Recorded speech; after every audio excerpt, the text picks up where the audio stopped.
আলাইকুম। আমি আপনাদের সবার প্রিয় আবরার ভাই, সাথে আছে আমার হ্যালো একমাত্র কিউট গাইস। ভাইটা হামজাইন বিয়ান। হ্যালো গাইস, আমার ভাইয়ার ভিডিওতে বেশি বেশি করে লাইক আর সাবস্ক্রাইব করবেন, নাহলে আপনাদের হাওয়া টাইট আর বসেন। সোহাগ ভাইয়া, আপনি বিশ্বাস করবেন না, ও কিন্তু এটা বলছে, ও কিন্তু মজা নিচ্ছে।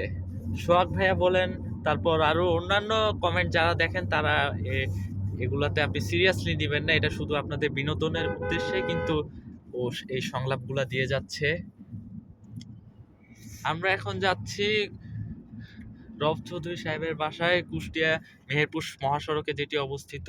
আর উনার বাসাও হলো কুষ্টিয়ার মিরপুর উপজেলায়। দেখতে থাকুন।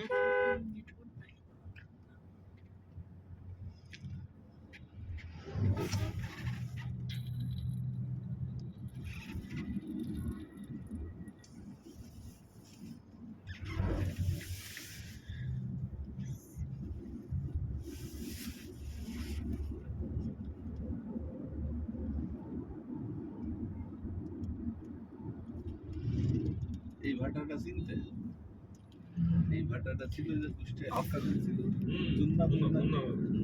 কুষ্টিয়ার মুন্নাভাইয়ের মানে বউ হইলো আমাদের ক্লাসমেট।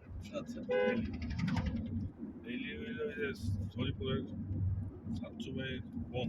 আচ্ছা হ্যাঁ হ্যাঁ পরে ওরা তো হইলো ডেইলি পরে শুনছি মুন্না ভাই না, এরা তো এক সময় স্কুলে অন্যদিনে এই রোডে অটোরিকশা, সিএনজির অনেক চাপ দেখা যায়, আজকে কিন্তু তা দেখা যাচ্ছে না।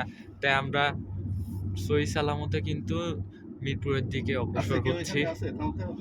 না না মাথাম তো হবে না, তোমরা চা খাইছো আমরা বলতো না, না, চা দৌড়াদৌড়ি শুরু হবে আর কি। না না দরকার নেই। এই যে এটা হচ্ছে মশান বাজার। ওই ছোট পাগলা ও আচ্ছা, মাঝে মাঝে হ্যাঁ তো আজকের ভিডিওটা এই পর্যন্তই, আবার সামনে দেখা হবে। আল্লাহ হাফেজ।